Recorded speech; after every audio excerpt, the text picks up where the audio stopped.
ये हर क्लास के बच्चों को पता होना चाहिए, है तो 6 क्लास का, लेकिन हर क्लास के बच्चों को आना चाहिए। Which of the following numbers are perfect square, इनमें से कौन से नंबर हैं जो परफेक्ट स्क्वायर हैं। अब परफेक्ट स्क्वायर का मतलब जिनका स्क्वायर होता है, या जिन नंबर को डॉट फॉर्म में बनाया जाए जिनसे परफेक्ट स्क्वायर बन जाए, इसका ये मतलब होता है। तो परफेक्ट स्क्वायर हैं तो आपको ये पता है, जैसे आप 1 का स्क्वायर करेंगे, वन स्क्वायर का मतलब पावर 2 लगा दिए, ठीक है। 2 का स्क्वायर 4, 3 का स्क्वायर 9। अच्छा ये कैसे होता है, जैसे 2 का स्क्वायर 4 है तो 2, जैसे 3 का स्क्वायर 9 है तो क्यों है 3 को 2 बार मल्टीप्लाई करना है, 3 3 था 9। 4 की पावर 2 है तो इसका मतलब 4 को 2 बार मल्टीप्लाई करना है उसी नंबर से, ठीक है। 4 4 था 16, ठीक है। ये नहीं समझिए कि 4 2 था 8, 5 5 था 25, ठीक है। तो ये स्क्वायर का मतलब होता है। और क्यूब का मतलब होता है हर नंबर को 3 बार मल्टीप्लाई करो, यानी 4 को 2 बार किया, एक बार और कर दो 16 आया, 16 को 4 से फिर कर दो 64, तो 4 का क्यूब 64 हो गया, ठीक। तो वो एक अलग बात है।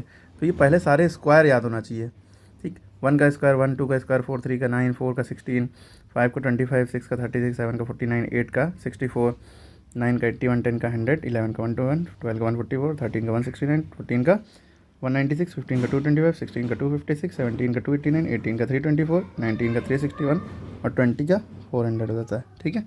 तो ये सारे स्क्वायर आपको याद होना चाहिए। जब ये सारे याद हो जाएंगे तो इसलिए लिए बहुत आसानी हो जाएगी आपको ये सवाल करना कि इनमें से कौन सा नंबर परफेक्ट स्क्वायर है। क्या 5 किसी का स्क्वायर देखा आपने? 5 किसी का स्क्वायर है? नहीं है। हाँ 9 है, तो 9 किसका स्क्वायर है? 3 का, ठीक है। तो यस 9 इज़ परफेक्ट स्क्वायर। 64 किसका है? 8 का। 44 किसी का नहीं है। 88 किसी का नहीं है। 144 है 12 का, 144 है 12 का। 287 किसी का नहीं। 361 है 19 का, और 625 25 का है। 361 देखिए 19 का 361, और डायरेक्ट अगर हम 25 के स्क्वायर की बात करें तो 25 इंटू 25 तो 625, तो 625 किसका है? 25 का।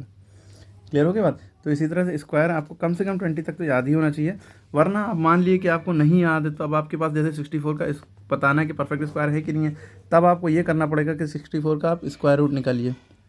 2 3 the 6, 2 2 the 4, 2 16 the 32, 2 8 the 16, 2 4 the 8, 2 2 the 4, 2 1 the 2।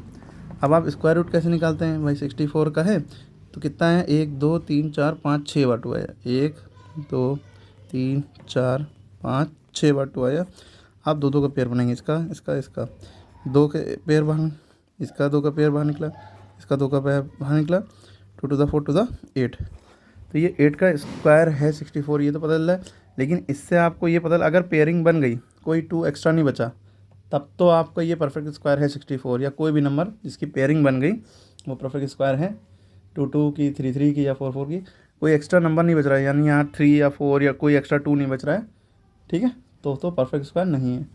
अगर नहीं बच रहा है तो है, अगर बच रहा है तो नहीं है, ठीक है। क्लियर हो गई बात? इसी तरह आप 625 को करके देखिए, 5 से होगा, 361 सिर्फ 19 से होगा।